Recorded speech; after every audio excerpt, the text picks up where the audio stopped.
Hey everybody, this is Talkative Carl back again for another ranking video. Now, I ain't trying to do too many of these, honestly, but I figure a bit. I figure I'd do it because I had it in mind for at least a month, doing something or other. I couldn't figure out if I want to do it as a whole or just do separate videos with each phase. So I just decided, okay, I'll just do it all in one go. Uh, so I want to rank all the stuff that I've seen from the MCU from phase one up until this point after the Hawkeye series and uh, Spider-Man No Way Home just wrapped up. And I want to give people some time to actually finish watching Spider-Man No Way Home before I say anything about it. I also, I didn't review the only MCU stuff that I already reviewed is either the few of the streaming services, and don't know if I did Black Widow, but definitely did for the Spider-Man Homecoming and Far From Home. But I will get to the others eventually. Even with the certain TV shows, I'm including those. Except Inhumans, I didn't see it. Didn't somehow I knew it was gonna be bad. It turned out to be the worst of the worst, even worse than Iron Fist, to say the least. And then I just didn't see Runaways nor Cloak and Dagger. So those three I did not include onto this list because I haven't really watched them, so I can't really judge them. But they would probably be on my F tier list. Just putting it out there. I think we all agree that Inhumans definitely F tier. So we'll go through each phase one at a time. I'll head to the TV shows probably last. So first and foremost, we'll start off with Iron Man, the thing that started it all. To this day, it still freaking holds up. I mean, I haven't watched it recently, but I did watch it a handful of times, and man, is it good, man. It's just and boy, the surprise that we had when, because we didn't know about post-credit scenes before the MCU. And after phase one, they really groomed, the large part of society into waiting at the end credits for something of a teaser for the next film. But when Sam Jackson came out with, because I remember watching it on YouTube, because people's been word got around, yo, there's a post-credit scene, yo, they announced about the Avengers and stuff like that. What? Avengers? Then I had to look it up on YouTube back in the day, and it's you got Nick Fury, and it was bad quality video too. You got Nick Fury coming out oh yeah, I mean, we're talking about the Avengers initiative. So everybody was hyped, oh my god, how does it work? Because we didn't know how it would work. You taking 5 movies and try to put them all, these characters from these different movies, and trying to make them an actual legit team, and how is it going to function? It functioned. It functioned. So yeah, I mean, Robert Downey Jr. It was prior to this, he was on starring on Kiss Kiss Bang Bang, another movie I really want to review. And this is that movie, and this movie is his Kiss Kiss Bang Bang was his return to cinema after his situation with substance abuse and stuff like that. He was kind of blacklisted in Hollywood for people. He was a question mark on will he be all right on set? Do we have to worry about him kind of situation? But he is he is been just a good sport. I mean, he's just just a well-renowned man, right? Talk about a turnaround for a person. So and then he just knocked out of the park. He is Iron Man. Oh man, the suits. Oh, we'll get to the suits and other Iron Man films, but I'll definitely just for the sheer fact of what it started, it earns the S tier. Just for that fact alone. Oops. Then The Incredible Hulk. But with Edward Norton instead of Mark Ruffalo, and it took me a minute to get used to the idea, like, because in phase one there's been like at least a few changes in actors, like, we'll get to it in because like what's his name, who played Rhodey in the first Iron Man, but he had recasted by Don Cheadle because there's some situation behind the scenes with like asking for more money in the next film and that kind of thing, and so they swapped him out for Don Cheadle. Don't know if he has sour grapes about his decision, but I think Don Cheadle did like a far better job anyway. So it's only phase one when you actually get to see like certain, like Hulk and War Machine's like the two prominent ones that had to have actor change. But the Hulk film is probably the only solo Hulk film that we got so far, and I think Universal has the rights to the Hulk right now. I don't know why they ain't trying to do what the Sony people are doing with sharing. Well, they're sharing it, but they're not like doing what they did with Spider-Man, where they, collaborating, but they making their own Hulk film with hints of what's going on with the overall MCU-ness of it. But I think it's like a good fair film. The design of the Hulk was great, but I think like they kind of improved upon it, especially with like Professor Hulk that we have right now. But yeah, it's fun. The Abomination fight was pretty dope in Harlem. Like that fight in Harlem was pretty dope. They even touched on it in the Luke Cage series, which we'll get to. So like you can tell it's like a lived-in universe where like some things happen in another part, somewhere in the world, and they touch on it in another film. You can tell this is lived in. This is like a massive thing, especially if it's a massive event. I mean, we're still feeling, it's phase 4 and we're still feeling the ramifications of the Thanos snap.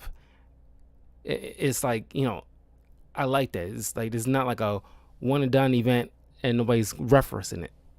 So yeah, and he finally get like, and he didn't really talk. I mean, this is the first time we actually hear Hulk say a sentence, even though it's 2 words, but it's the classic catchphrase, Hulk smash.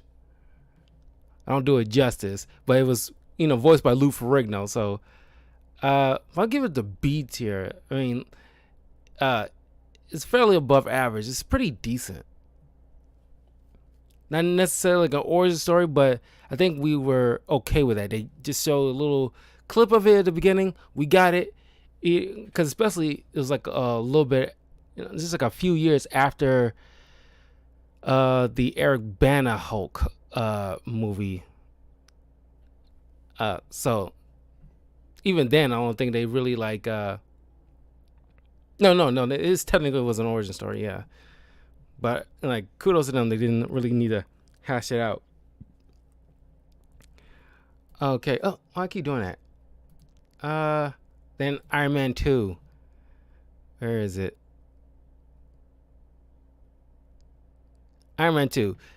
I love this because the fact that they, gave us like cool the if you ever watched the Iron Man 90s TV show, they got like the freaking suitcase armor, like he just steps in it and it's like it just wraps around. It was awesome. I was like, yes.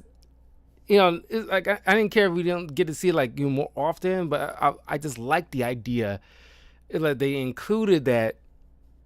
I think Jon Favreau still directed this, but they included the classic suitcase armor. You get at least a scene with that, or you just put that on, and just like a quick fix. This is early phases of the Mark armors before later films in like phase 2 through 3, where you see a little bit more growth with the armors, where he's just like nanotech or just flying out and catching him and wrap around it, that kind of thing, where it's so portable. It's like he doesn't need to carry a case or call upon it and have it fly to him. It's like it's like a very ingenious thing. Uh, but the thing is, I don't like what they did with like the Iron Man 2 and 3. Kind of, I won't say botched the classic Iron Man villains, but they kind of did. Whiplash, like the idea, like, oh, we got Whiplash. Oh, okay, cool. But then it's like they combine him with the Crimson Dynamo.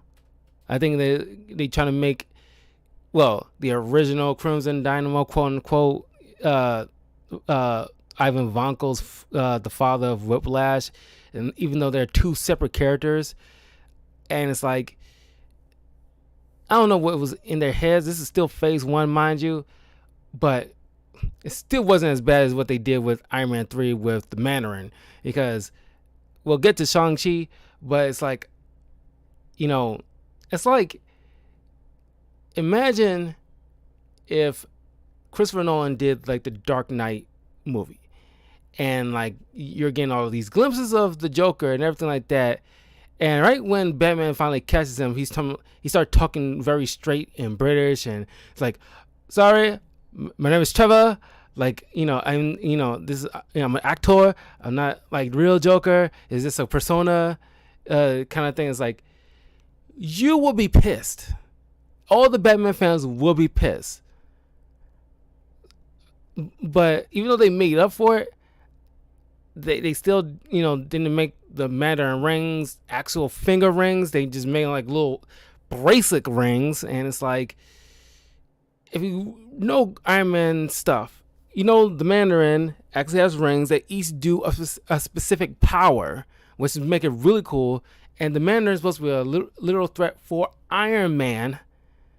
And then they kind of just retcon like the Mandarin to be like related to Shang-Chi.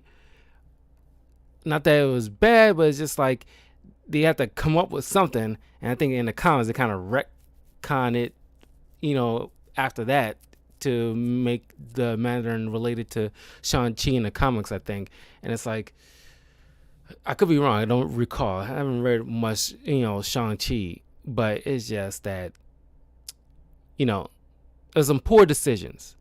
But despite all that, you get, they touched on the classics, Iron Man story about Demon in the bottle with his alcoholism and everything like that.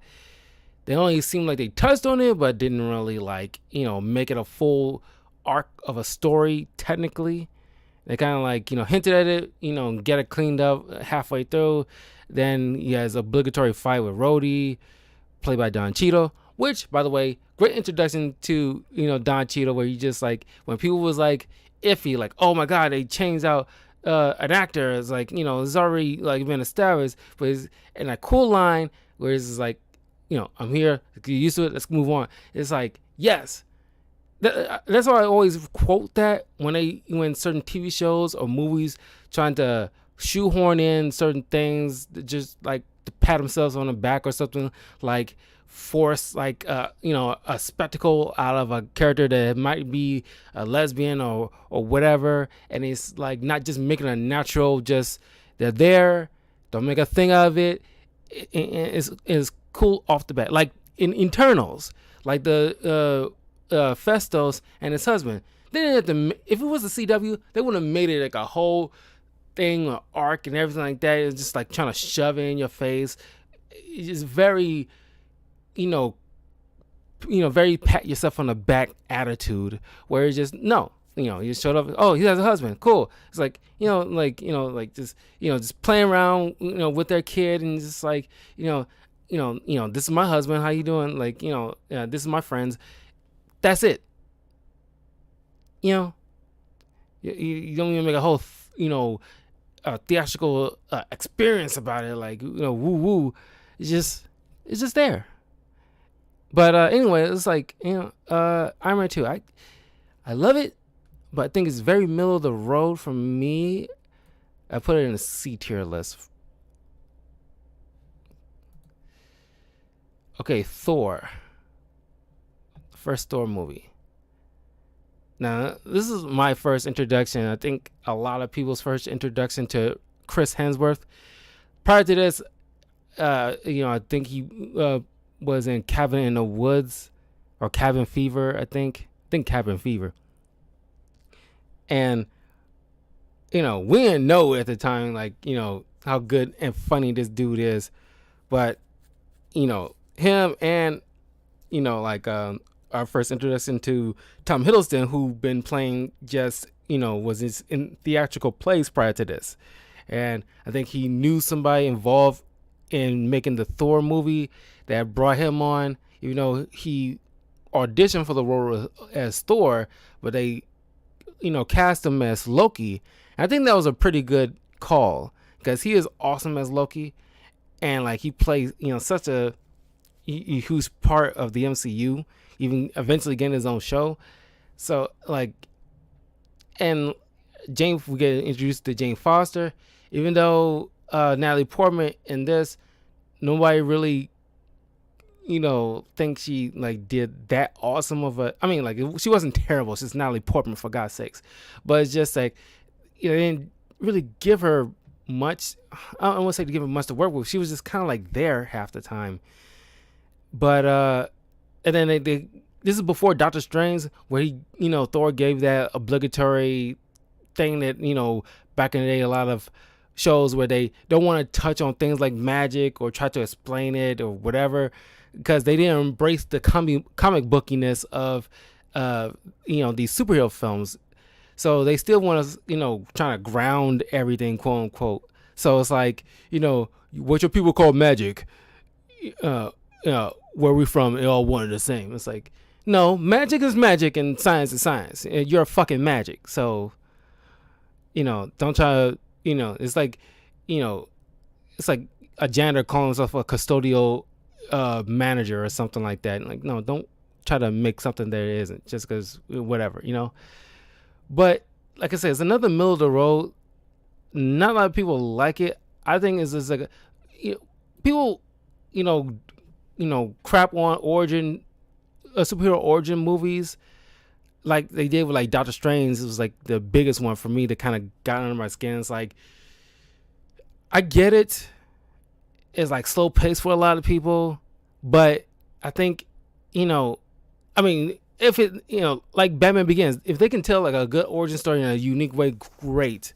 But I'm not going to knock a director who's trying to tell an origin story to a movie about a superhero that most people are not going to know. So they have to do sometimes the standard paint by numbers origin story, just to get that part out the way, so when in the sequel they can get right into the nitty gritty. So I'm not going to knock them totally for that, like a lot of people like to do for origin stories. Like, the origin story for a reason. You gotta see the hero's journey situation. Okay, Captain America: First Avenger. This are right. And this is around the time people was like concerned about like, Chris Evans, he was already Human Torch. Like, now you cast him as Captain America. It's like, he's going to be like a funny Captain America and everything like that. Man, people were wrong.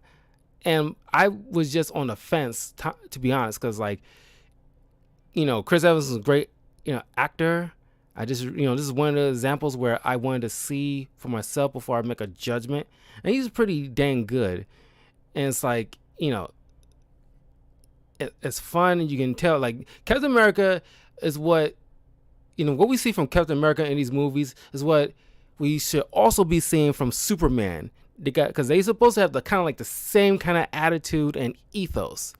Because a lot of people complain about, oh, we can't do nothing with Superman. He's too boring. He's too much of a Boy Scout and stuff. It's like, what you like from Captain America is basically Superman. He's just with different costumes and powers. And it's like, what you can tell with Captain America, you can almost tell with Superman. You don't have to like just placate, like worry about like, oh, he's too powerful, you can't tell a good story. It's not about the powers. It's about challenging his ethics and worldview. And sometimes if he deals with some kind of powerful being, they challenge a aspect of his powers or something. But by and large, they challenge like like Lex Luthor challenges him intellectually, because Superman, you know, isn't like as intelligent as Lex Luthor. So he has to try to outwit, either mentally or, emotionally, or win the hearts and minds of people who are swayed by Lex Luthor. It's like, you know, just you can apply the same method with Captain America to Iron Man. That's why Superman. 'Cause that's why we love Captain America. He's always does the right thing, despite himself. But like the first Avenger is cool. We just needed to make sure, because it kind of feel like, okay, we need to establish his life in the 40s. That's what the bulk of the movie's gonna be. So, and like the scene where like it was an awesome scene where he just jumped on that grenade, and it's like you can tell what kind of grit this guy has, and it's like immediately established in like at least two scenes that kind of immediately establish who Steve Rogers is before he even got that serum. Where one, that bully tried to beat him up in the alley, he stood his ground, talking like he can do this all day, and despite he just stands on 2 feet and just stands up for what's right, despite everything. And then him jumping on that grenade, which was like a dummy grenade, but the fact that all these traditional soldiers jumped out the way, he jumped on the grenade, even though if it was live, and his little fur body is not going to shield the blast. But the fact that he just did it just shows who he is as a person, and why he's deserving of like the super soldier serum that made him great. So like, but it's just like, like we get so much better Captain America movies after this though. But like I said, it's I'm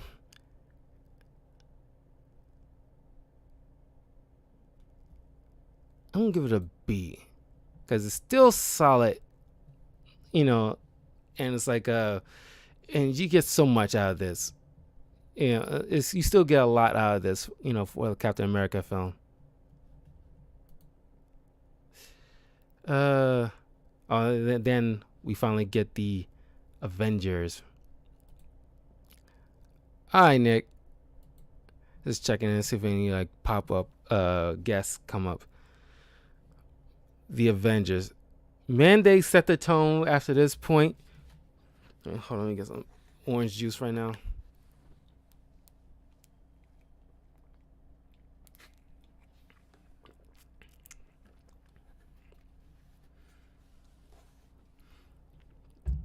Yeah, they really set the tone from this moment forward.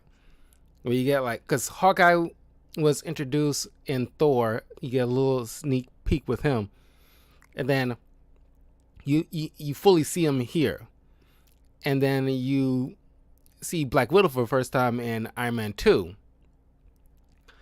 So by Avengers, you finally get like the Hulk, Cap, Black Widow, Hawkeye, Iron Man, Thor, all together. And it's like, and like, of course, the first time in the comics the Avengers formed together was to fight Loki. So of course Loki had to be like the made crux of the film. Him hypnotizing Hawkeye for most of the film. He's like brainwashed until like the final battle. And he just like, oh my God, it's just, and like this movie, it sparked a lot of stuff from, or at least referenced the most. The Battle for New York is referenced the most in a lot of the other MCU related stuff. It established, is a crux of the opening of S.H.I.E.L.D., the Agents of S.H.I.E.L.D. show. It set the tone for Kate Bishop for the Hawkeye series. It was referenced in Daredevil right off the bat. So it's like, and in Luke Cage and in Jessica Jones, it was referenced. So it was like a major thing that, influenced a lot of people moving forward. in the Shatari fight, even though like in Endgame when Rocket Raccoon just mentioned about like, why don't you just attack the mothership? You can shut them all down in the first place. We didn't know that. We didn't know that was a thing. You didn't know that was a thing? Ha ha ha. I think that was a deleted scene. And then Iron Man just came up behind him, just take a clippers. He just got out of nowhere and just shaved the top of his head, like just out of just your pettiness. Oh my god, that still cracked me up. I was just out of the sheer just pettiness, just being laughed at. But yeah, I mean, like, this grossed so much money. Like, it was like a banger of a movie, and everybody was just like, as soon as they did that circle shot, around them, and it's like, holy crap, we're doing this. It's like, and we just been up in our, the MCU has just been, and Disney and Marvel been up in their game ever since. But yeah, this is I mean, I put this very high. I think like the first Avengers set like a major tone and so influential of what we have right now, and they just keep adding more to the roster. Oh my god, yeah, it was fun. Let me so that way I can keep track of everything. Okay, now we back to phase 2 now, because phase 2 we're in like the I won't say otherworldly, but like I think it was like the kind of like, well, you can see how like the Nolan Batman movies kind of influenced a lot of movies going forward, because that was successful. So every kind of like second season, like they did this with the Flash around this time, the season 2 of the Flash. It's like, and then like one season of I think season 3 of the Green Arrow show, and then phase 2 of the MCU, and then in most of the DCEU, it's like they have their little dark phases where like things are bleaker and like rougher and like challenging, and it's like, oh my god, it kind of sparked a lot of stuff for the most part. So Iron Man 3, like I said about the Mandarin, that was like the biggie for me, as far as like, I mean, I can excuse a lot of stuff from that film, but that one thing really sticks in my craw more than anything, because it's like screwing up the Joker or Lex Luthor, because they're major players. The Mandarin is Iron Man's Joker, and like they kind of, now Robert Downey Jr. is done with the MCU and as Iron Man, so we'll never get that. And then spoiler alert for Shang-Chi, the Mandarin is dead, so you ain't gonna get that Iron Man and Mandarin fight like you would want, at least true Iron Man fans would like to see. But you get to see a lot of cool armor, so I gotta give them that. And then the fact that they touched on, like, because he helped save New York from being blown up by a nuclear bomb, because sent by the government trying to stop all these aliens from attacking the city. So he used it to like take out the mothership in space, and we all thought he was gonna die. We didn't know how far the MCU was gonna keep going, but he still had like PTSD, which I thought was a great little arc. Whereas like as good as he is, because it's kind of like a major war technically he's been in, which he's not a soldier, and this is not something like he's just a rich guy who built like sophisticated armor, and he's fighting aliens in a city, and he's looking out in space and see this gigantic thing, and he's just like felt like insignificant in a way, where it's like despite our win here, we're like super, and this plays to Age of Ultron once we get to it. And just like what Nick Fury said in like in Avengers, whereas like his worldview has changed once Thor and his Asgardians came into play.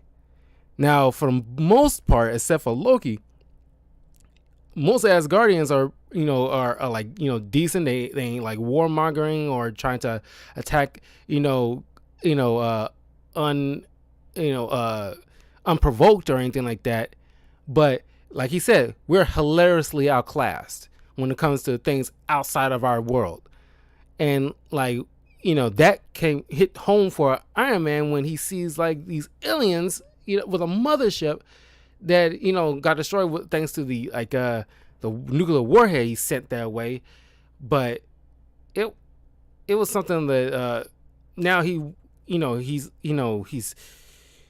flustered. He's not sleeping. It was like he's making all these armor just to keep himself occupied, so don't have to think about that kind of thing. But it was aside from the villain, by and large, it was a good film. I kind of wish they kind of utilize more classic Iron Man villains like the Blizzard or Living Laser or something like that, or MODOK, which is another show I didn't include on the list. MODOK, because nobody liked that TV show that was on Hulu. I never watched it, so but I give it just a B. Like I said, the only con I had about it was the whole Mandarin thing, but everything else I did enjoy, so I can't really knock it too hard. And we got Thor: The Dark World. In my opinion, I know people who had their feelings about like Captain Marvel and Thor Ragnarok and stuff like that, which we'll get to. But my personal opinion, I think Thor: The Dark World is the only, besides, I think like, honestly,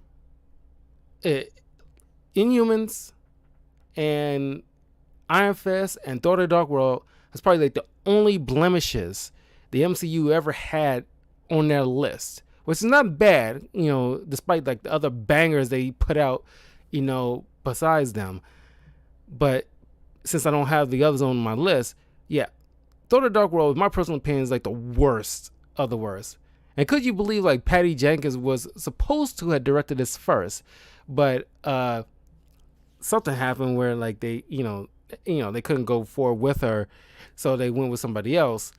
But man, I don't know, it had to be the writing, but it also was like I won't say too dark. It's not like DC BVS or anything like that, being like dark where they need to turn on the freaking light so we can see what's going on. But it's just like the palettes to colors were so dismal, and it's like, oh my god, it just wasn't good. And this is like Natalie Portman's last appearance, and it was like and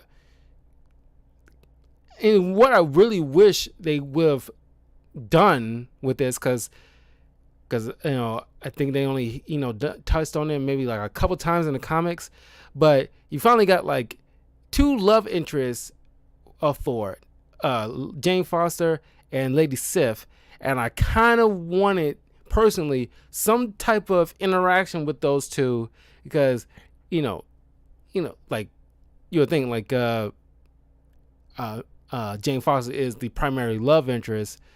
It's kind of like Peter Parker with Black Cat and MJ, like to his primary like love interest, well known in comic book history.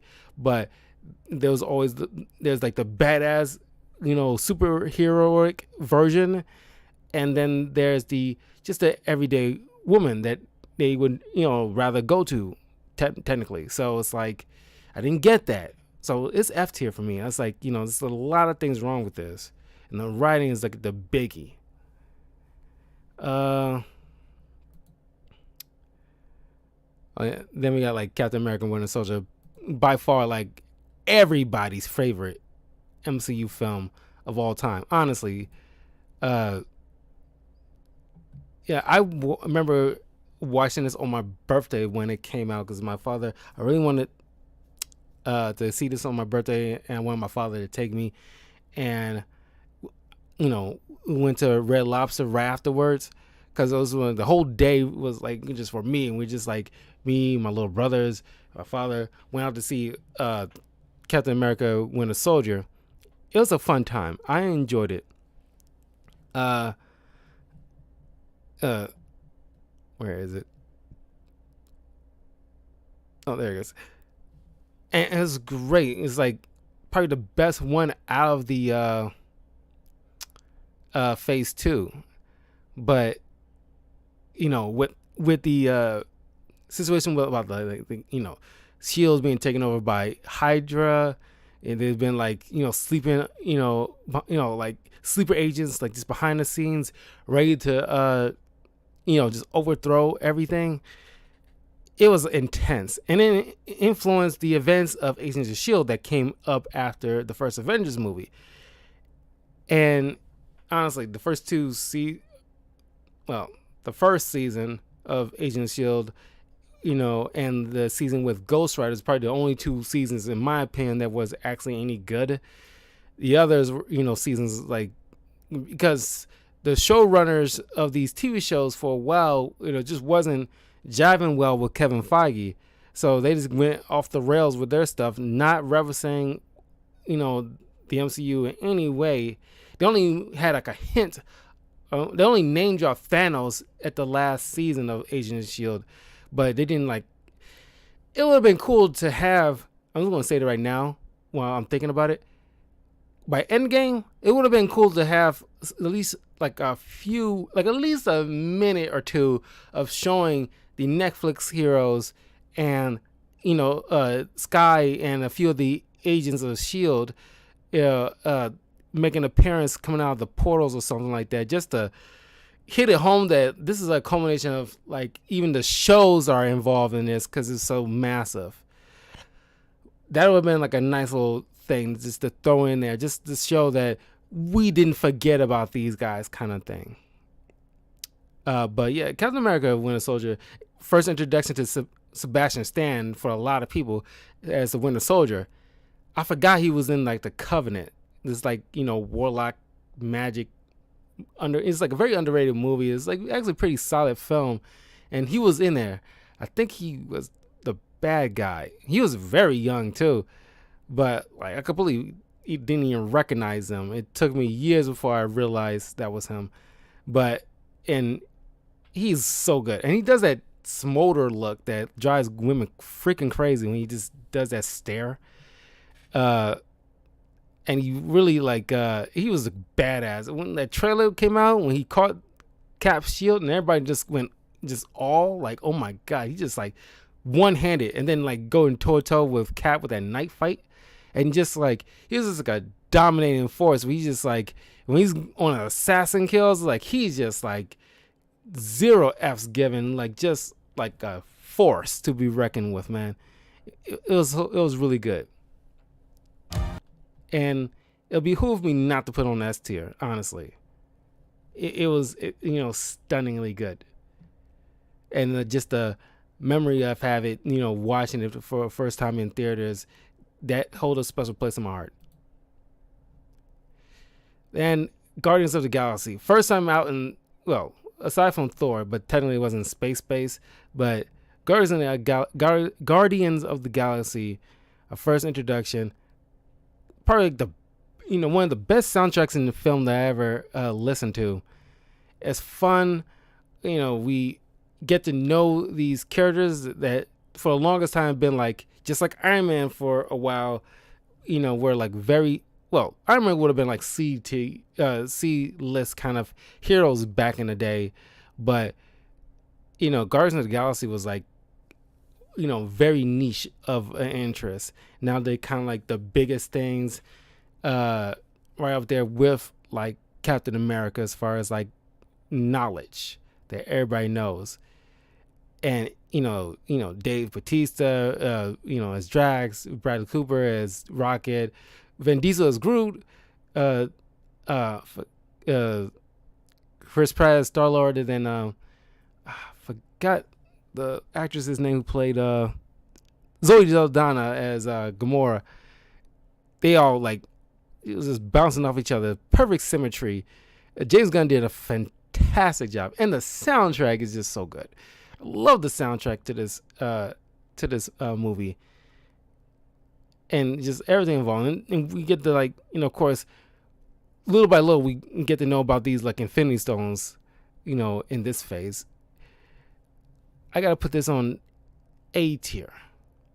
A tier. It's not like, a lot of people will put it on like their S tier kind of favorite because they really love this, but it's not like that high for me, but it's high. So A tier is, is where it sits, honestly. Then Avengers Age of Ultron. Not a lot of people like this film. I thought it was pretty solid, despite the whole Joss Whedon. This is before we knew how toxic Joss Whedon was, really. He directing Avengers and Avengers 2 are still good films. I actually like, Age of Ultron. We got James Spader as Ultron. That trailer is probably one of my favorite trailers in cinema. The way, like, just placated with, like, there are no strings on me. And him just coming out in that disembodied, scrappy looking, half destroyed Iron Man, drone thing, just limping along like a horror movie. It's like, how can ever you be worthy?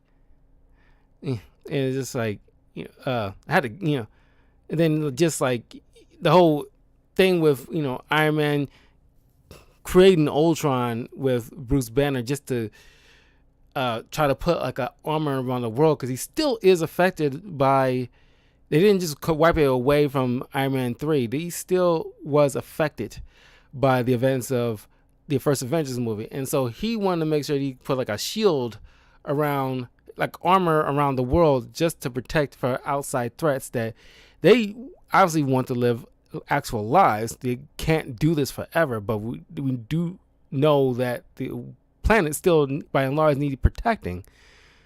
But that also leads into like Civil War, but we'll get to that later. That whole thing was just like, amazing. We learned about the Infinity Stones. We get to see Scarlet Witch and Quicksilver. They are being dubbed as quote unquote miracles and not mutants, which they are fucking mutants. Thank you very much. But of course, they didn't have the rights to the X-Men at the time, so Fox was like, whatever. So they had to like do their own thing with it.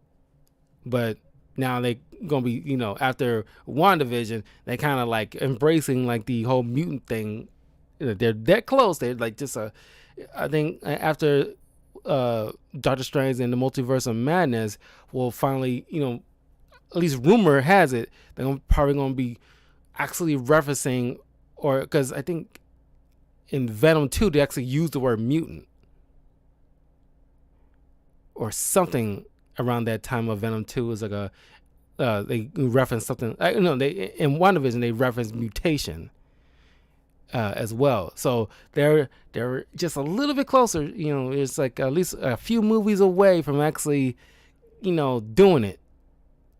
But I feel personally like I did like a discussion video of a couple weeks back that you guys should check out on my YouTube channel, youtube.com/talkativecarl. Links are in the description. But about like Jubilee. I love Jubilee from the X-Men 90 show, and my idea about how to introduce her and make her a solo movie, I also inputted in that video. If you check it out, I go in full detail. But basically, we should dedicate a phase just for at least the core, 90s X-Men, roster. Where like, we get a Cyclops or a Cyclops/Jean movie. We get a Jubilee movie, a Gambit movie, a Rogue movie, and so on, and leave like Wolverine last, because I think we have a lot of Wolverine content over the years. I think we can, leave him for last before, by the end of the phase, make a full come together as like a full X-Men team. And of course, they obviously going to go with the 90s X-Men. That's a lot of people's familiarity familiarity to the X-Men is from that show. Just like Batman and Spider-Man are like, for by and large, people are introduced to those characters from the 90s shows. So, I think like, just to do like the way they did with the Avengers, give each, at least the core members of the X-Men their own films, and then later on introduce other characters like, Emma Frost or the Brotherhood of Evil Mutants, or like Silver Samurai, Lady Deathstrike, just and then of course Deadpool, but it's like just fill in other characters from like the X-Men lore into team up with other movies or just in their own solo thing. That way, it just like fill out more stuff. But anyway, yeah, Age of Ultron, I want to give it an A tier because honestly, it's not a bad movie. As much as people crap on like, I think like maybe the writing they didn't like, but or the Joss Whedonisms, but it's just I think it's pretty like a not better than the first Avengers, but I think it's a solid sequel to the first Avengers movie. And then finally, Ant-Man. I'm not the hugest fan of the Ant-Man films personally, but I think they're just solid films, just very average films. But yeah, I mean, people love, because like this is the first, I wouldn't say the first time, but in my mind, this is where like the Kevin Feige and the people around him got really creative of not just making them just standard superhero films. These are like cleverly woven into like, oh, Ant-Man is a heist film and a superhero film, and like Shang-Chi is like your classic martial arts movie mixed with like superhero ass stuff, that kind of thing. So it's just like it's very like cool. It's like get to see like Paul Rudd doing his thing, sexiest man alive doing his thing, and I really like Paul Rudd. He's hilarious. I'm gonna give him like a B, cause like I said, it's a very average film for me. Like not really like one of my favorite films, but it's cool. And not much to say about it. So go ahead and phase 3. These are gonna be a long one. Phase 3 is very long. Now we're going into Civil War. Guardians of the Galaxy is amazing. Hey Daniel, how you doing?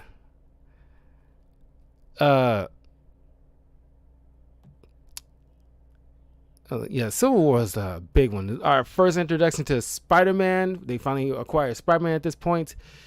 Tom Holland was amazing. And also introduced the Black Panther, Chadwick Boseman, the late great Chadwick Boseman. He is phenomenal. And like just, things coming to the head with like Zemo and the Winter Soldier.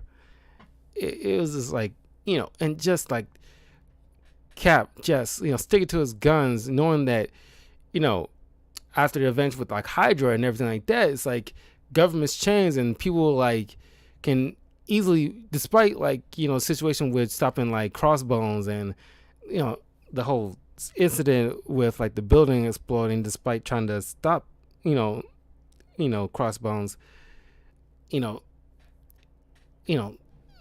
the superheroes need to be held accountable and blah blah blah.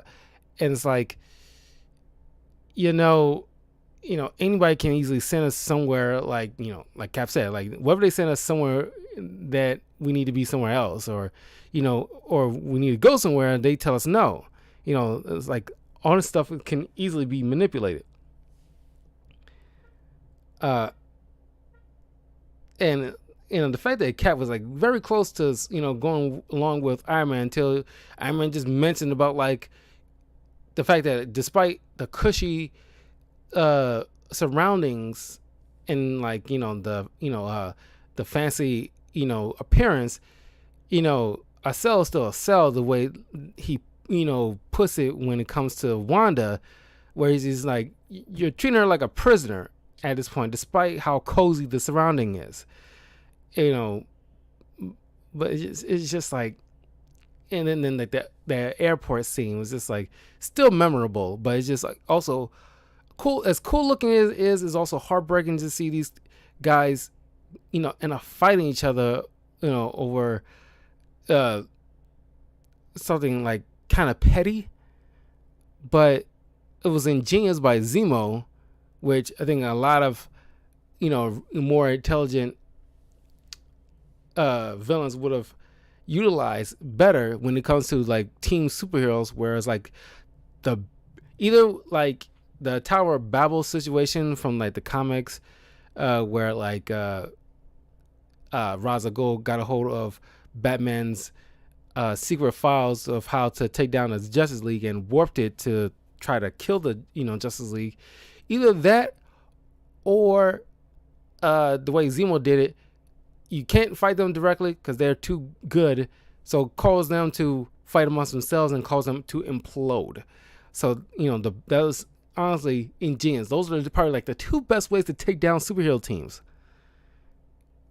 Just utilize some kind of like weakness effectively, against each one of them, and without them knowing it was you, or cause them to fight amongst each other. But it like everything involved is just like spot on. And then like Zemo thinking that he's gonna utilize these other super soldiers on ice, he ended up killing all of them because like, you think I wanted more of you? It's like at least he's consistent.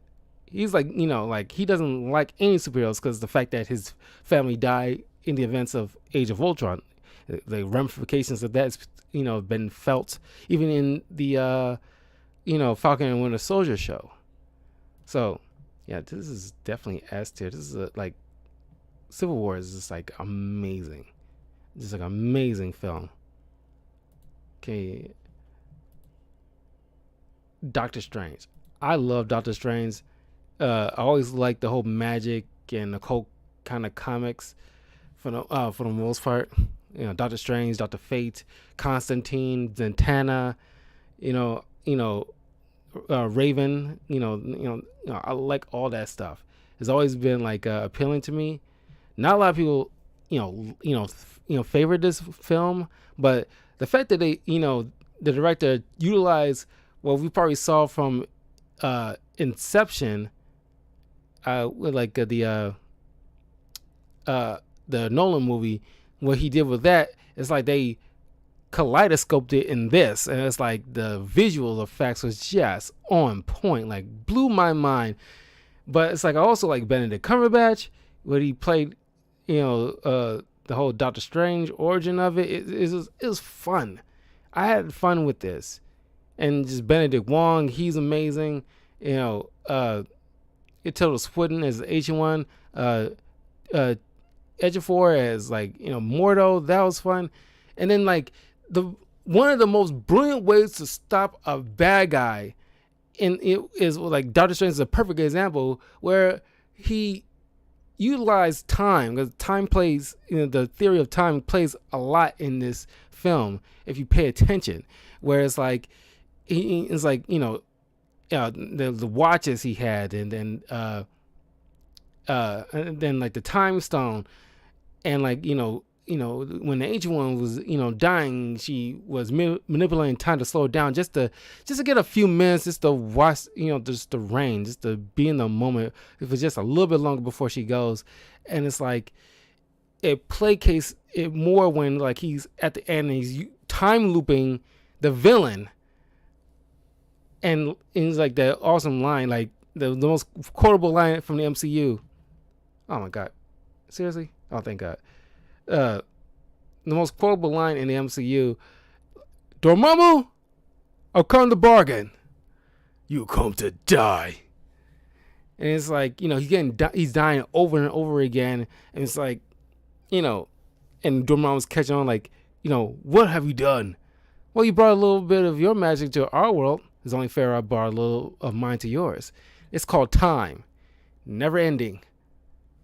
And it's just like, you know, uh, you will not win. No, but I can lose over and over again. Just because I won't win doesn't mean you will either. And it's just like the smartest way of defeating a villain, where you just trapping him, and because he's trapped, he cannot do what he wants. With taking over the earthly plane. So I put on an A tier personally. I dug Doctor Strange, and he was referencing in Winter Soldier when one of the undercover Hydra agents referenced his name. Doctor Strange is one of the best. Yeah, it's like it was a pretty decent origin story, and it's like people always crap on origin stories, but as long as they meet the bare minimum, it can be done right. I mean, we can't always expect like the Batman Begins from origin stories. We can't always expect that, but it's pretty fun, and it's fun and visually stunning. It hits a lot of beats. Yeah, nobody was slacking on that film. Then we got Guardians of the Galaxy 2. The soundtrack in this is not as good as the first one, but everything else was like still fun to see. You got the original Guardians led by Sylvester Stallone, which was pretty dope, and you got the Tango and Cash of it all. You got Kurt Russell as Star-Lord's dad, and that's amazing. Oh my god, it's like, yeah, it's just fun. And then like that moment when he realized his dad gave his mom cancer, and he just like broke him out of that little trance and just went nuts. I mean, that was bonkers. And utilizing the powers to do that Pac-Man thing, that was pretty fun. Oh my god! Like I said, I wish the soundtrack was better, but you finally get the sisterly reconnection between Gamora and Nebula. That was pretty good. And then of course you got what's her name? Mantis. She's fun, and mostly because also it's like with this and in the Guardians of the Galaxy game, it's like, oh my god, it's like the game really made me like Mantis even more. But it's like that voice actress probably like really sold it. Hi guys. I always want to say that. It's like I'll just say it that way, like, hi guys. It's like, oh yay, he's making the speech. It's like, oh my god, it's just like just the attitude of Mantis is so fun. But yeah, I think like Guardians, I'll give it an A. Why not? Just maybe because of Kurt Russell of it all, but it's because I love Kurt Russell. And then the whole Yondu thing, the Yondu death was like, so well done. The dramatic scenes between him and Star-Lord, it was great. Then we get finally Spider-Man Homecoming. You already know how I feel about Spider-Man. Literally one of my favorite heroes. We get like other better Spider-Man movies after this. I mean, I want to say better, like they all are great, but it turns out the betterness there's like slightly better. I'm gonna cut to the chase and give that one an A tier because with like Michael Keaton, I already made a full blown discussion about Homecoming, but which I put on the channel already. But the whole Michael Keaton of it all, and like they didn't go through the rigmarole with the origin story because we already know from several other films with Spider-Man's origin story, so don't need to get into all that. We just go straight into high school, and oh my god, I just looking at this, I just found out like it's just Spider-Man: The No Way Home just surpassed 1 billion globally, 1.05 billion globally in the 12 days since it's been released. Wow, perfect timing. I just saw that feed. Wow, 1 billion. Like I knew it was gonna do it over the weekend. I knew it. It's too good. I already saw it twice in the theater. It was just like, this is a fantastic, well done film. I love it. I love it to death, man. But yeah, Homecoming. Yeah, everybody involved was just like on point. And like, Tom Holland did a great job with the whole, the mentor mentee thing with Iron Man. Despite certain scenes, where like, Tony Stark kind of snapping at him, we like, because I said so. It's like, okay, take it down a notch. Like, maybe kind of looking after him while he's doing his superhero thing, but he's like, you're not his dad, so he kind of like chill the heck out. But that's something that he probably should have said to him. But whatever, he respected him, so whatever. But it's still pretty doggone solid. Thor Ragnarok. See, not a lot of people like Thor Ragnarok because it's like, oh, it's too comedic, and it's like he's trying to. This is, I guess, the tipping point for a lot of people who feel like Marvel is just like placates too much, where undercutting a dramatic scene with a joke, and it's like this movie's like full of jokes, and it's like maybe it's just me because I actually do like comedy, but there's a lot of good moments in this film, and like prior to this, Thor wasn't doing well, so they, Kevin Feige, I mean not Kevin Feige, shoot, what's his name? I'm blanking on the director's name. Taika Waititi. He went a different direction when he went like very Guardians of the Galaxy with it, which kind of makes it fine, very 80s look. And it's going to be really 80s when Thor: Love and Thunder comes out. But it's just like, prior to this, Thor wasn't doing well. Honestly, they had to do something with it, and it was fun.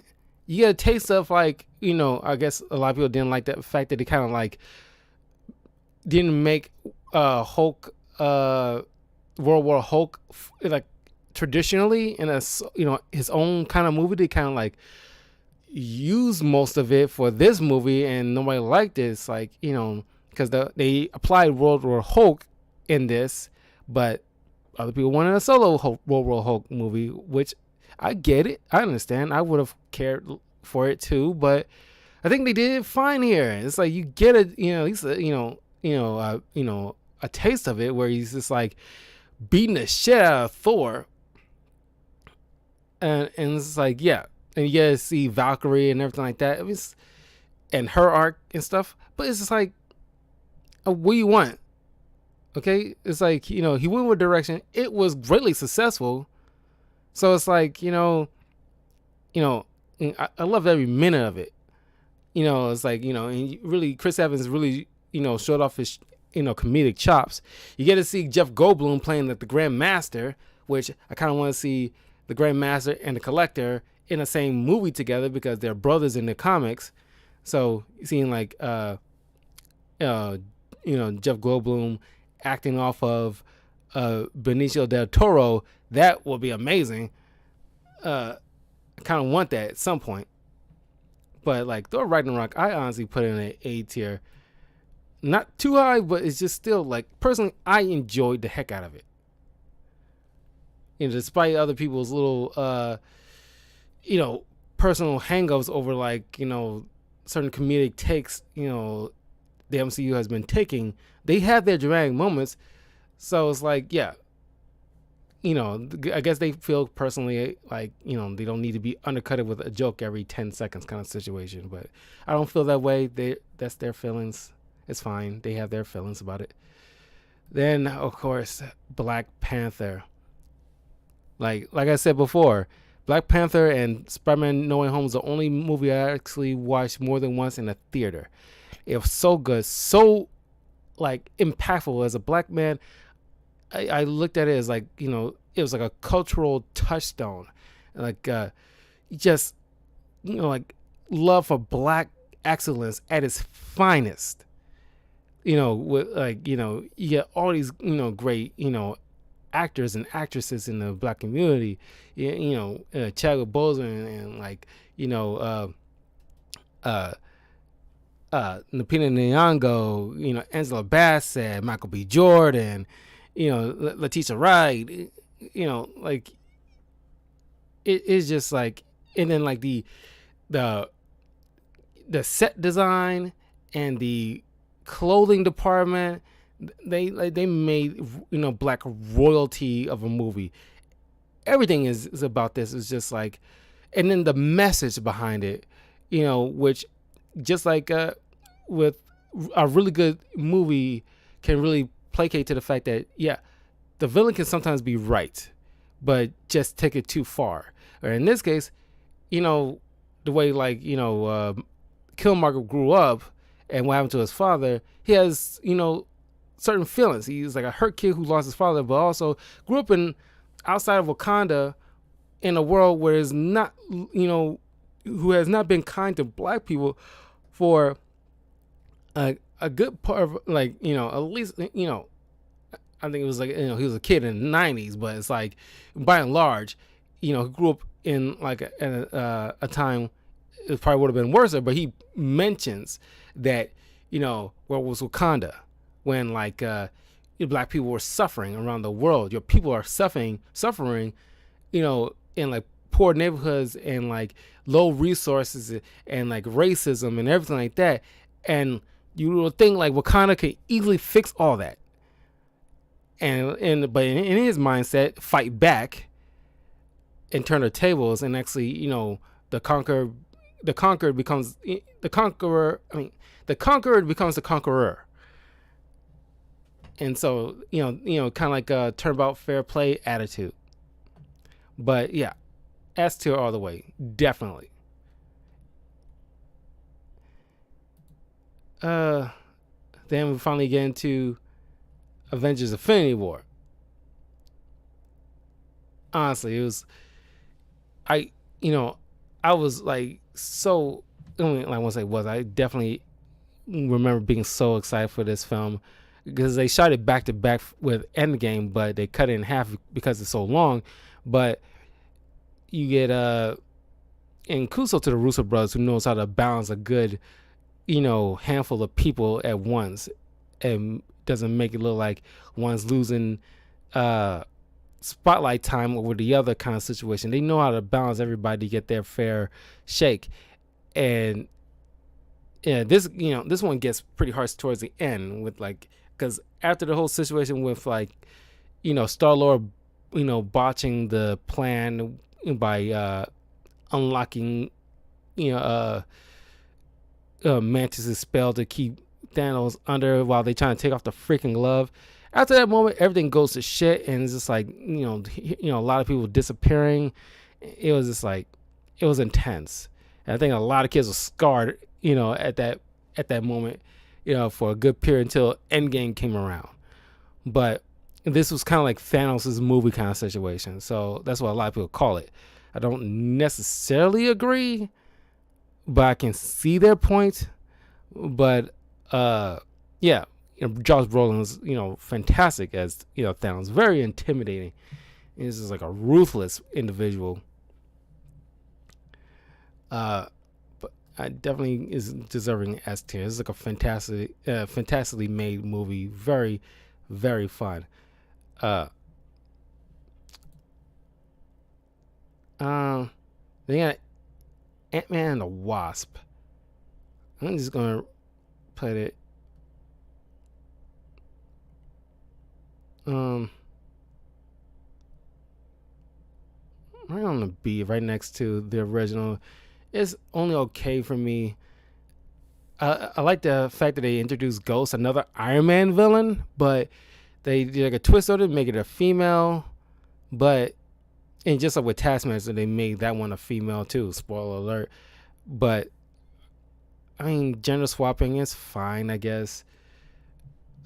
I think it's more fine with Ghost than it is with Taskmaster, because Taskmaster is, you know, known to be like a snarky Brooklyn guy. Which kind of is kind of like a good flip side to Deadpool in a way. But yeah, it's very middle of the road. It's fine. Because prior to this, everybody's wondering like, whatever happened to Ant-Man? Why he wasn't in Infinity War? Where's Ant-Man?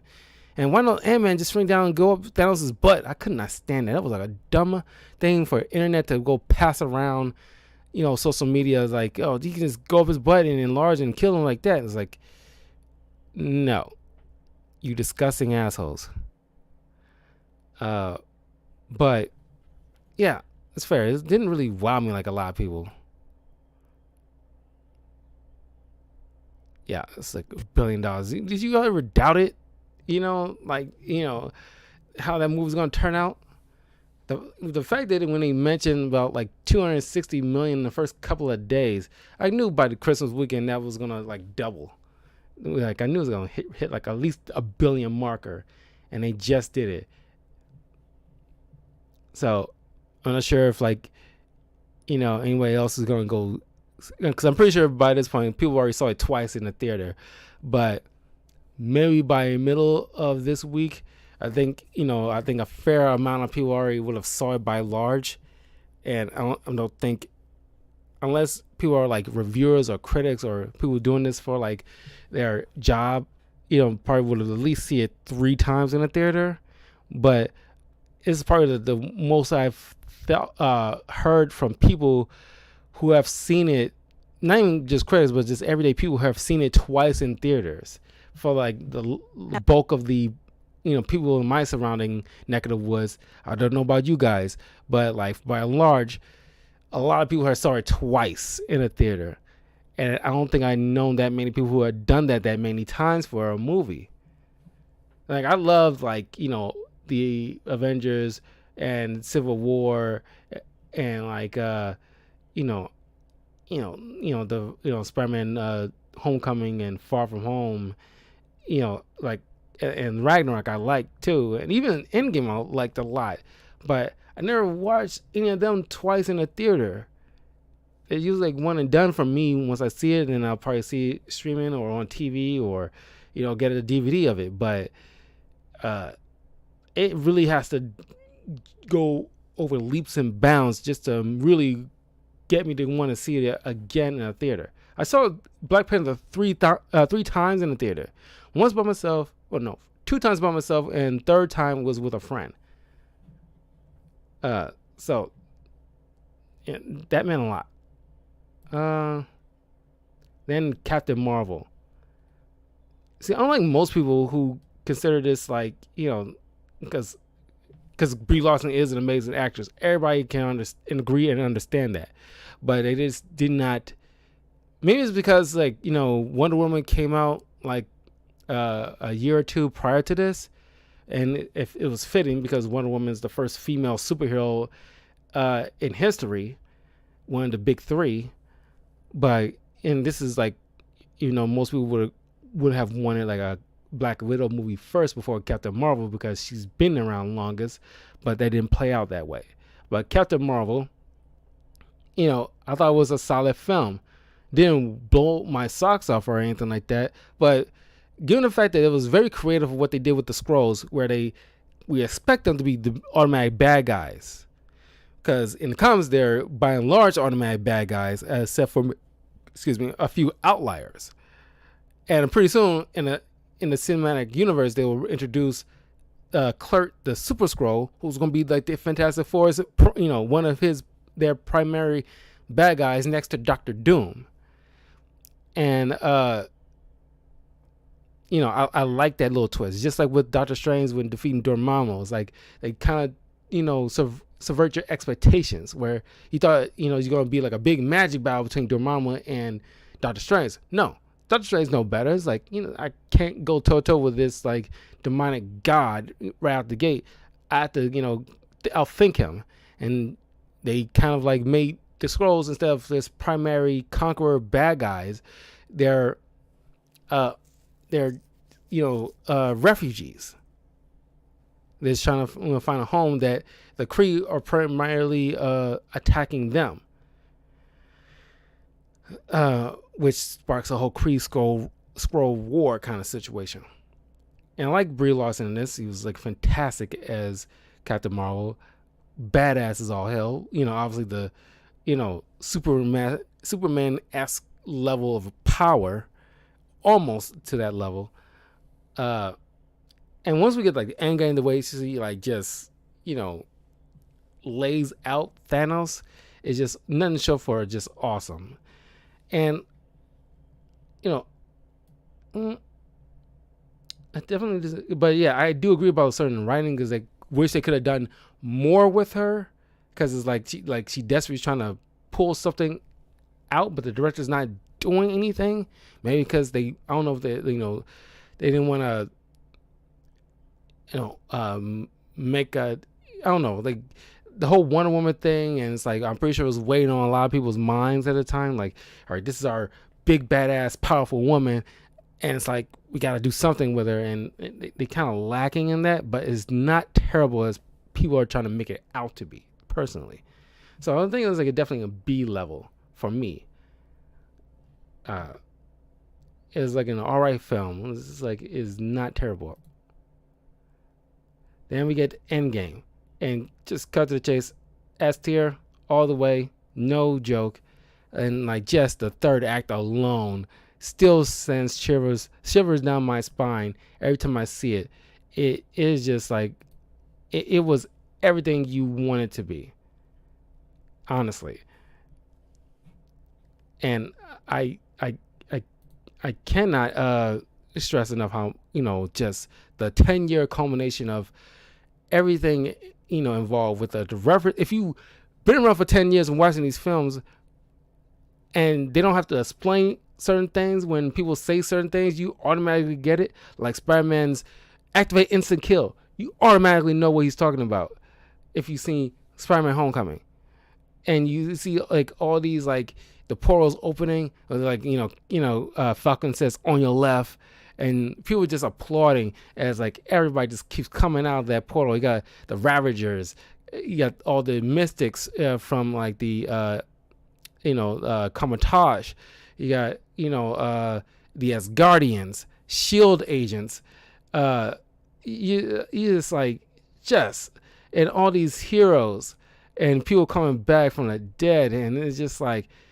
And of course, the first one had to come out of the gate was Black Panther, Shuri, and Okoye, and people just lost it. And that look, that Cap was just tears in his eyes, looking at Black Panther, and just Black Panther just he won't back, and it's like get that chant, and it's like, and that music, the Avengers music is welling up, and it's like Avengers assemble. And it's like, yeah, like I remember in the theater, people just roared, and it's like everyone in the theater wanted to charge along with the Avengers, just kick Thanos' ass, and it was phenomenal of a movie, just phenomenal. Oh my god. Then we get like Spider-Man Far From Home, and like I said before in my review of that movie, it's just like.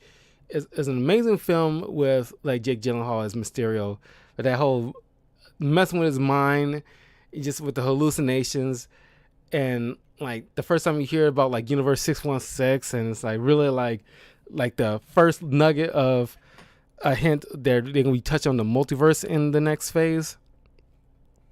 Oh, and like just the whole Sam Jackson of it all, just like hilarious. Like, next person that knocks on that door, we're going to be going to another funeral. Oh, my God. It was just, everything involved. And then, like, the way it ends really blew a lot of people's minds. Just, like, the outing of his secret identity. And it's, like, just a flip effect of the way Iron Man just, in the first film announced, like, I am Iron Man. Just putting himself out there just on his own terms. But this is Spider-Man who doesn't want his secret identity out and is forced upon him where have his identity just put out into the world. So it was very yeah, so everything involving this was pretty solid. I put in A tier immediately. I think it's pretty good. It's personal bias because I love Spider-Man. So okay, and that's it for phase 3. Now we're finally into phase 4 of it all.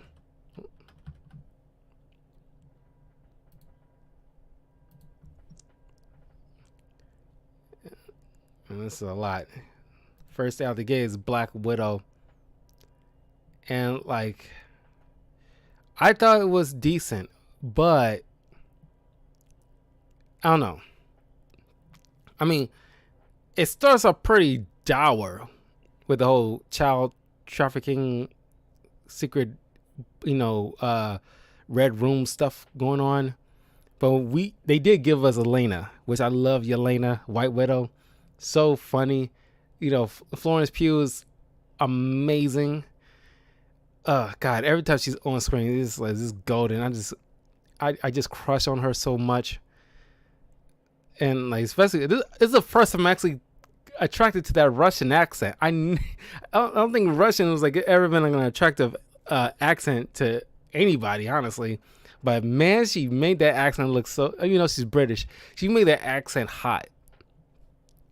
And it's like, and then she gives you the weird combination of sexy but scary, and it's like I'm just here for it. But it's just like, I don't know. But beyond that, despite the awesomeness of the actors, it was all right. I mean, it wasn't terrible, but it's put it on a C list. It's like an okay film.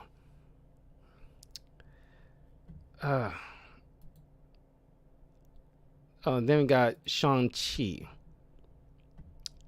And Shang-Chi, yeah, I still dug it. I mean, not a lot of people like the idea that, the movie ends with like the cliche Marvel, energy battle kind of thing, where for such a beginning of the film was mostly like traditional martial arts movie, which we should be like getting like very Jackie Chan level kind of films mixed with like Crouching Tiger, which we was getting, but that final battle with the father and the dragons is kind of like it. I guess a lot of people thought it's like they kind of reduced it to a cliche Marvel movie, but it's like I see it, but it's like I don't know. For the most part, I still enjoy it.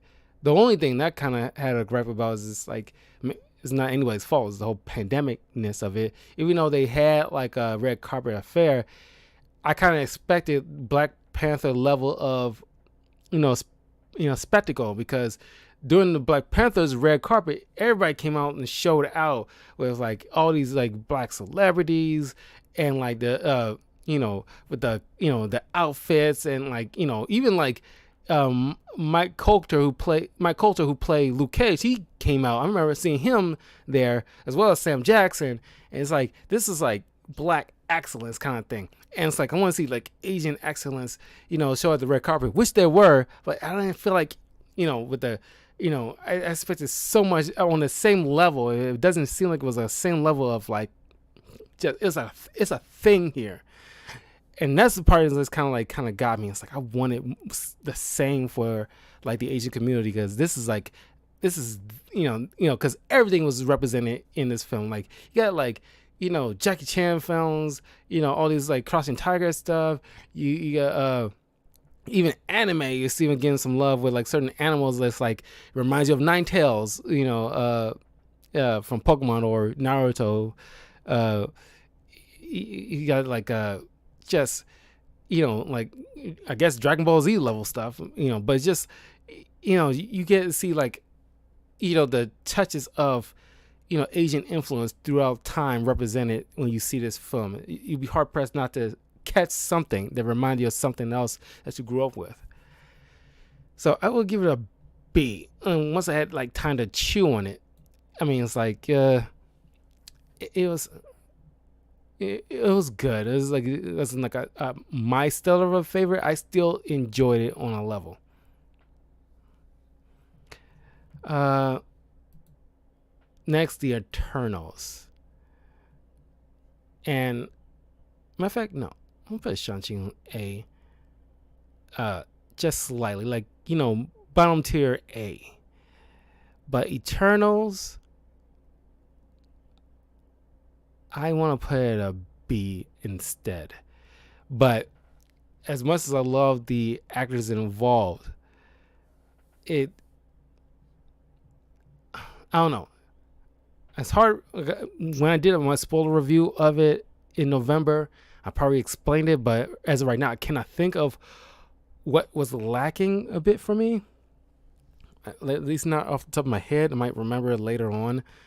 But I love Makari. She probably like really like her and Echo in the Hawkeye series really like put forth a lot of interest in people probably want to learn sign language. At least for me, I really want to start learning like some sign language because they really like our the SMAR, like the deaf community, like mute community. They're all like being like properly represented, and the fact that it's the most diverse movie I ever seen in my life, not just in superheroes, but just a movie in general, that is impressive for me. And like I said, like like even with Festos and his husband, they was the gay community was represented, respectfully. It's like it was just like B tier definitely, because I walked out of it enjoying it. I really was anticipating it. See how, because it did better than most of, because they still had stuff to work with when it comes to the comics. And the comics, maybe not recently, but for like prior to a year, the Eternals, normally their comics are kind of wordy and kind of boring. So the fact that they even managed to elevate that to generate the level of interest that I have for the Eternals, is still props need to be given. So yeah, I mean B tier definitely.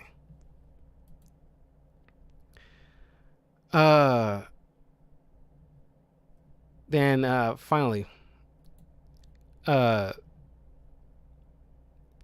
got Spider-Man No Way Home, and of course it's going to be on S tier, as the stuff that I mentioned before and in like other reviews of it, definitely S tier. Now we want to get into the TV shows really quick. We'll start off with Agents of S.H.I.E.L.D. And like I said, there's only 2 seasons that I really enjoyed out of this film. I love the actors involved. Well, at least Phil Coulson and like Sky and Agent May alike. Everybody else, like, they're all right, but those 3 are the ones that kind of shine. But the only 2 seasons, the first season and the Ghost Rider season, is actually pretty good. Everything else, I really did not care for. But I like the fact that, during a time when like the showrunners was working well with Kevin Feige, they utilized the aftermath of the Captain America Winter Soldier with the Super Agent Hydras. That was done, pretty good. But the cons outweighed the pros for me, and I'm gonna have to put it in the D tier. It wasn't terrible, but it's just like, man, it did not, I didn't want to say it ended on a whimper, but it's like, man, it had so much promise from the beginning, and that is a shame. Netflix Daredevil, automatic S tier. The show, like, that is how you make a TV show. And the hallway fight scenes, in this movie, is still being acknowledged to this day as far how well shot it was. No edits, and that blew a lot of people's minds. That is just, I don't know. I don't know who the cinematographer was, who came up with the idea, but bravo to them. They definitely deserve praise or accolades and all that stuff, because by and large, I don't think anybody really saw something like that before. So it's like, yeah, Daredevil show is like still top tier TV shows of all time. Very well done. And Charlie Cox definitely, was an amazing, is amazing Daredevil because he's coming back. Vincent D'Onofrio, amazing. I don't really like Karen Page at all because she seems very. It's like you can't go like an episode without her tearing up for some damn reason or trying to do fake bravado, like trying to be like trying to like I'm a woman, like I can take care of myself. You don't intimidate me, like that kind of thing. It's trying to own her, stuff, and it's like it just felt flat for me. Like she's probably the one I really didn't like out of the entire show, to be honest with you. But besides that, everybody else was involved was just phenomenal. I love it. Great show overall. Falcon and the Winter Soldier. Now, as I mentioned in my review of those episodes, which you can check out on my YouTube channel, the buddy cop thing between Anthony Mackie and Sebastian Stan is just phenomenal.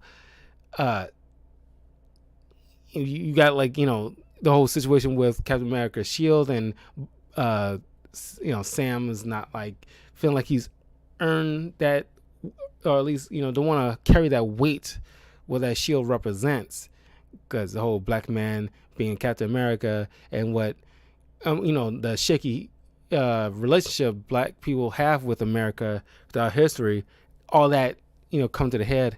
And then with Bucky trying to find a place in this world and still getting over his history with being an assassin under Hydra's control for so many years. That's still waiting on him, which is all good stuff. But there's certain scenes with certain things with Sharon Carter that kind of fell flat. They kind of rushed certain scenes that seems like I don't know, kind of solved too quickly or didn't really fully explain it all. But and this whole U.S. agent thing going on with I forgot his name, John Walker, and now we got Elaine Bennett, probably setting up the Thunderbolts. So we'll see how that comes along. But yeah, I mean, I hesitate to put it on a C tier because it's not bad. It's not bad. The Hawkeye series, everything about the Hawkeye series, just unlike WandaVision and Falcon and Winter Soldier, where they feel like they kind of dropped the ball on certain things, Hawkeye series is just hitting its marks, no pun intended, in every aspect. And this, as I mentioned in many of the videos as I review each episode of Hawkeye is pretty dope character. Not a lot of people give him his just due credit because, Jeremy Renner, they don't think they, give him enough to do and blah, blah, blah. And people think Hawkeye sucks or he's bland. He's a freaking good, character and deserves, respect because, like I said, he's like Bullseye if Clint Barton just snaps one day. Because the fact that he flipped that quarter and just cuts off that TV by just ricocheting off a wall or something, it's like he could do that pretty much anything in his hands. He just opts using a bow and arrow, but he's like a legit badass. And then Kate Bishop with Haley Steinfeld, she's phenomenal. She's funny, and the way she plays off with Yelena is amazing. That elevator scene still cracks me up, where she just presses all the buttons and just the irritation from Elena is just priceless. I love it. And then Vincent D'Onofrio coming back as Kingpin, seeing Kate fight Kingpin was just incredible. So definitely S tier worthy. Phenomenal part. Iron Fist. I'm going to have to give that an F. Honestly, there's only one episode that I like, and I think a lot of people probably like as well. Is one in season 1 when it was episode 3 or 4. It doesn't help when they had so many episodes that it was mandated to have instead of truncating it like the Disney Plus shows, because I think the Disney Plus shows learn from the mistakes of the Netflix shows, where it's like instead of mandating it to have 20 something episodes, it's just truncating into like very simplistic 6 episodes by and large. So that way, we tell enough of the story that we need to. Maybe Falcon and Winter Soldier might have been deserving for at least one extra episode just to fill out for Sharon Carter of it all. But yeah, I mean, the RZA directed one episode. I think it was like that episode where he was going to that warehouse and he fighting all those people, kind of like Bruce Lee in that tower when he fought all those like Kareem Abdul-Jabbar and all these other people. That's probably the only, because the RZA, helped made Afro Samurai, which is a phenomenal show that I want to do a review of at some point. But because that's a perfect example. It's like, you get somebody who loves, martial arts, stuff, and can apply it to a show. It turns out great.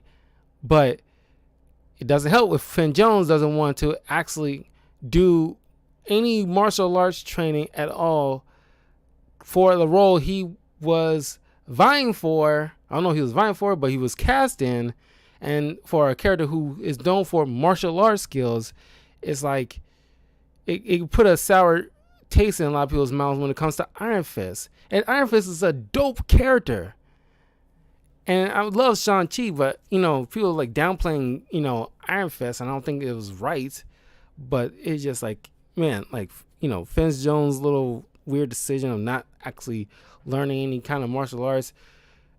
And then, since they're bringing back the Netflix shows, I think they need to recast Iron Fist. I think like everybody else, with Christian Ritter and Mike Coulter and Charlie Cox, all understood, what they was being cast in and the material. But Finn Jones, I don't know. I think, if you bring him back Iron Fist, you have to recast and get somebody who actually, if you're casting a blonde white guy for Danny Rand, you cast somebody who is actually interested in learning martial arts to play to the role. But yeah, that's F tier, sadly. Even though like I like the character of Iron Fist from the comics. Jessica Jones, off the bat, A tier worthy, because like Purple Man, is just intimidating villain, right along with like Loki and Kingpin, and then Cottonmouth and Killmonger.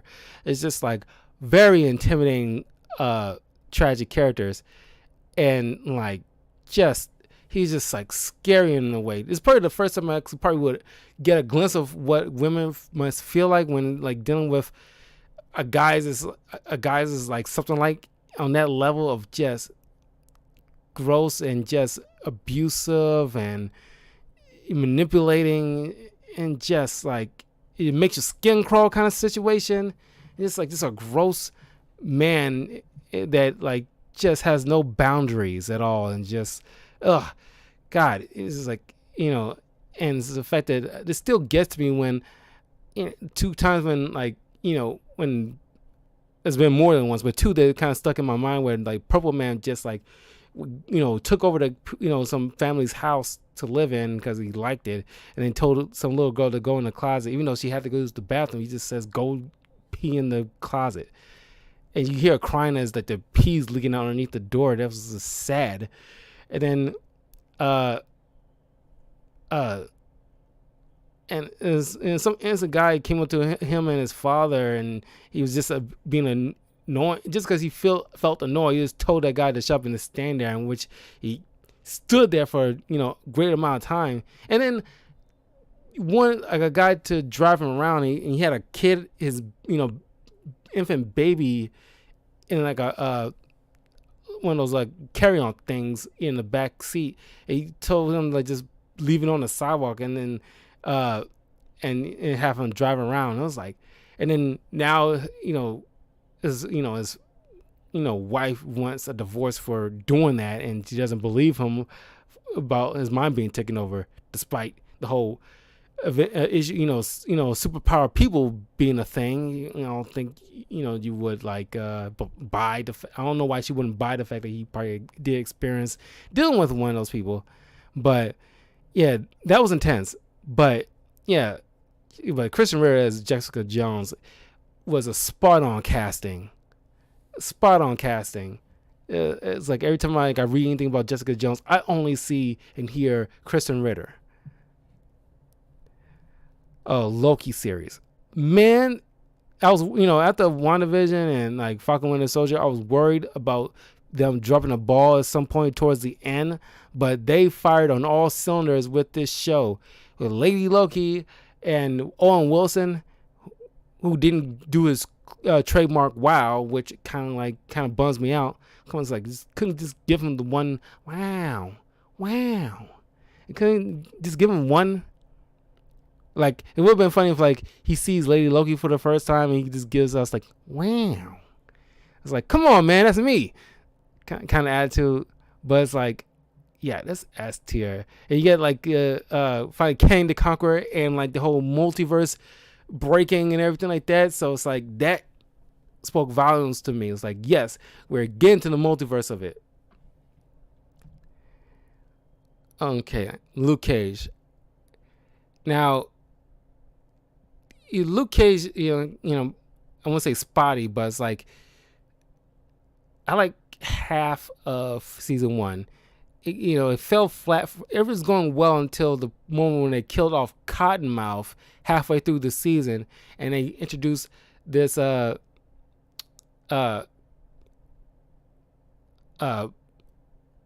forgot his dog name. It's like a named after a snake, not Copperhead, but it's like Diamondback.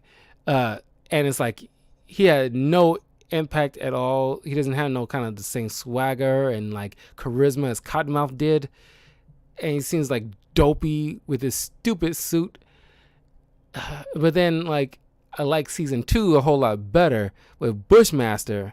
He was pretty dope, but then like you got like Cottonmouth's sister, who was alright most of the time, but then there's certain parts that she kind of like, not even fun mustache twirling, kind of lame mustache twirling, but it's just like certain aspects of it, it's like, oh my god, I gotta give it a B, because I'm pretty sure if they bring back Luke Cage, I think they'll do a little bit more justice with him.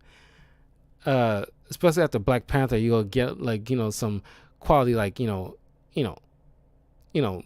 show like episodes with like Luke Cage. I think the detriment of these shows, like I said, was the mandated number of episodes where they could just truncate it to like 6 to 10 maybe.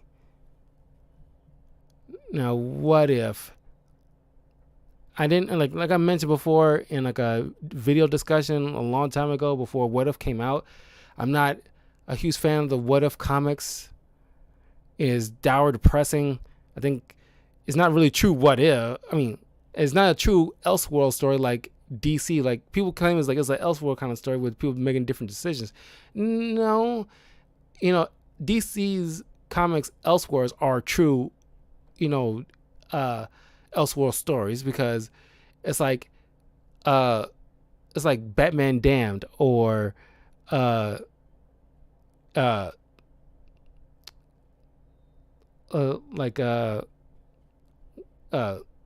the Batman Arkham Asylum on Sirius House on Sirius Earth. Those are true Elseworld stories, whereas it could be set in the same time frame at any point in time in Batman's history, but it's like a truncated story that you can do pretty much anything you want. I mean, I know it's kind of sounds similar, but it's like it's Elseworld story. It's not like what if Batman fell in the vat of acid instead of the Joker kind of situation. No, you're making different decisions and doing like a different take on the same thing that we've seen, and it's like, I never found what if you just like tell a story just to end on sour notes.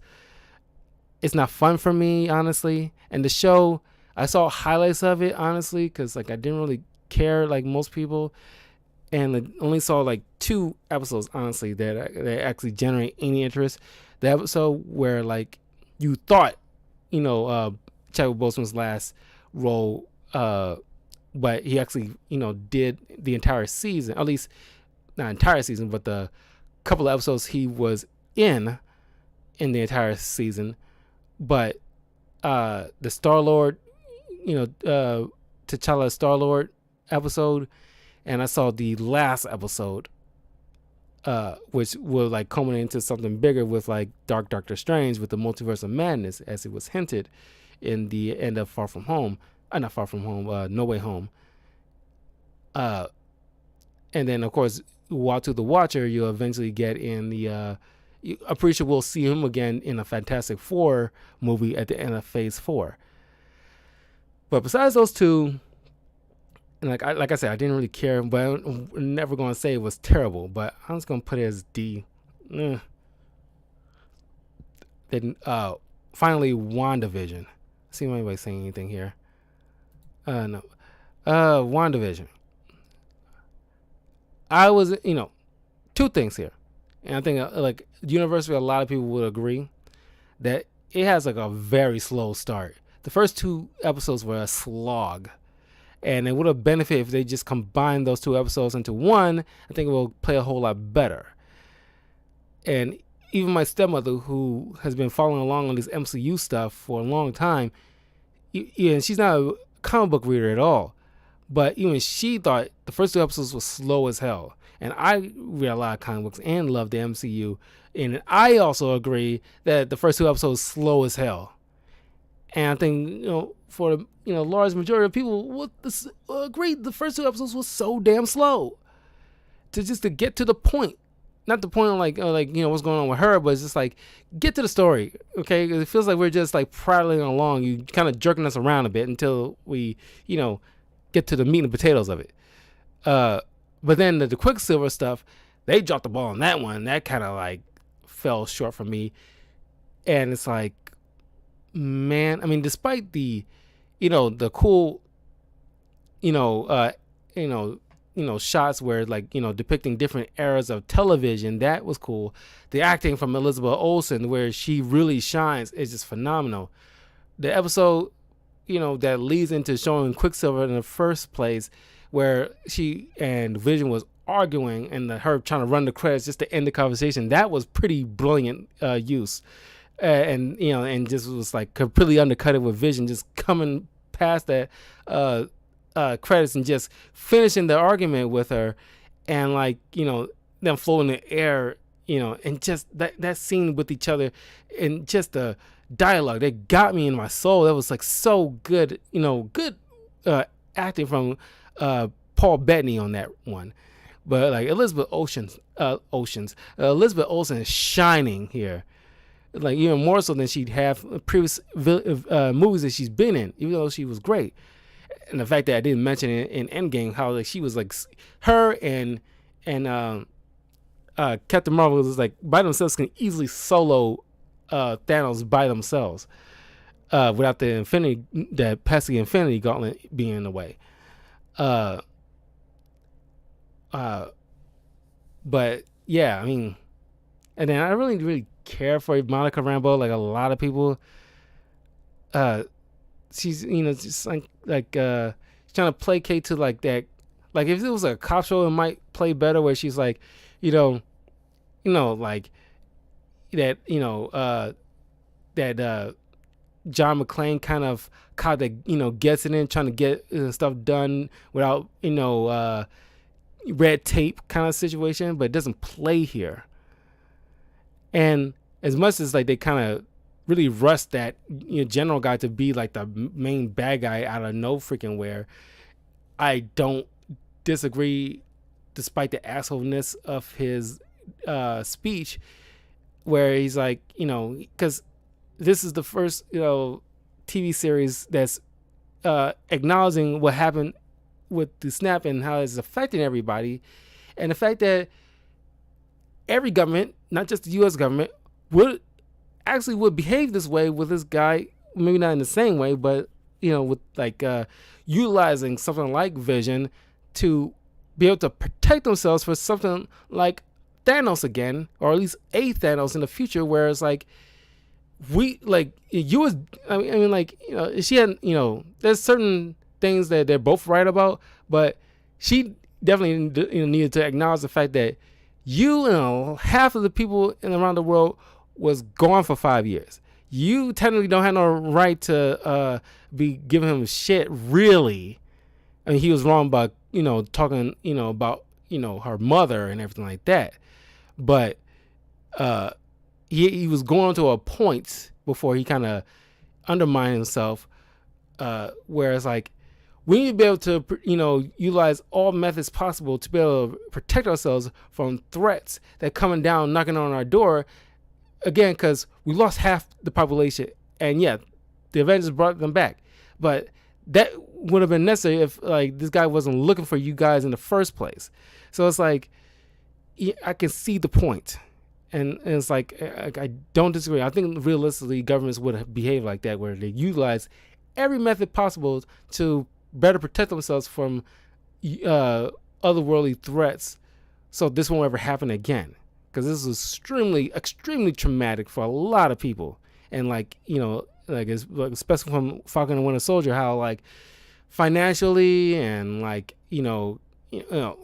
emotionally, financially, mentally, it's affecting a lot of people in a lot of different ways, and causing like terrorist groups and the flag smashers and stuff like that.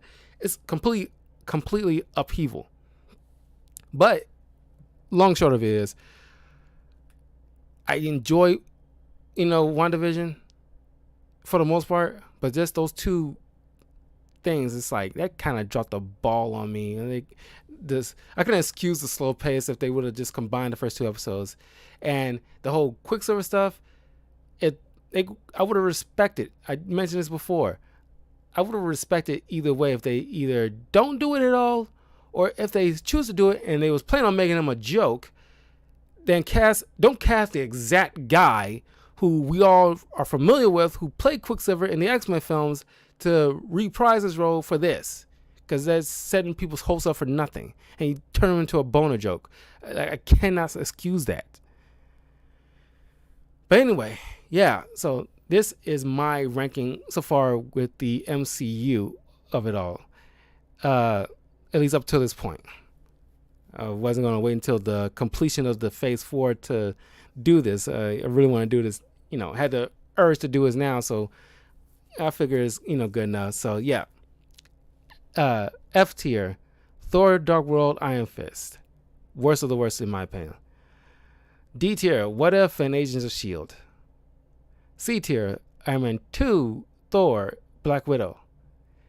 B tier, Incredible Hulk, Captain America, First Avenger, Iron Man 3, Ant-Man, Ant-Man 2, Captain Marvel, Eternals, Falcon and Winter Soldier, Luke Cage, WandaVision. A tier, Guardians of the Galaxy 1, Avengers 2, Doctor Strange, Guardians 2, Spider-Man Homecoming, Thor Ragnarok, Spider-Man Far From Home, Shang-Chi, Jessica Jones. Then the S tier, Iron Man 1, Avengers 1, Winter Soldier, Civil War, Black Panther, Avengers Infinity War and Endgame, Spider-Man No Way Home, Daredevil, Hawkeye, and Loki. And that is my ranking of the MCU Phase 1 through 4 so far. And do y'all agree with my ranking, or is there any other spot where you put any of these so far? Please leave a comment below. Let me know what's your take on the MCU so far. We came a long way. It's like over 30 stuff. A little bit more if you want to include like Runaways, Inhumans, and Black Cloak and Dagger. But yeah, we came a long way. We still got more to go. Doctor Strange coming out next year first, and then Thor Ragnarok after. I think Black Panther Wakanda Forever will have to be pushed back since Letitia Wright, is probably not going to be coming back given the fact that she doesn't want to, follow any vaccination mandates, and she doesn't believe in that, so she can't even enter the country to, finishing any shots. And they probably have to reshoot a lot of stuff if they got to get somebody else. And then they also are being, not pressured, but, a lot of people at this point want, Chadwick Boseman's character recast at this point. I think a fair amount of people at this point are more comfortable at this point with allowing the character change at this point. I wasn't in that block of people who want Shuri to be Black Panther, even though in the comics she has been for a extended time. But personally, we haven't been with T'Challa long enough to warrant that level of mantle passing yet. I think it would have been more understanding of that if we got Chadwick Boseman for at least 2 more movies before we got into the Shuri Black Panther of it all. We still need more time with T'Challa, and he has to go through some longer arcs first to eventually warrant Shuri taking up the mantle. But that is just my opinion. But don't forget to leave a like, comment, subscribe, all that good stuff to Talkative Carl on YouTube, Twitch, and Twitter. And follow me on links in the description. I will be later on this week. I'll be doing my video about all the good movies that I've watched so far this year in 2021. At least my best of 2021 so far. I wanted to do like for video games, but there's only 2 games I played that I actually wanted, and it wouldn't be a good video just for 2 things. But next year will be like a whole whopper of a video about, like, in the next year, the video about like all my favorite games that I gotten and played for 2022 is gonna be a whopper of a video. I just know it because there's a lot of stuff coming out. But yeah, in a little while I'll be going back to playing some Halo and Pokemon Brilliant Diamond, so stay tuned for that, and I'll see you guys later. Peace.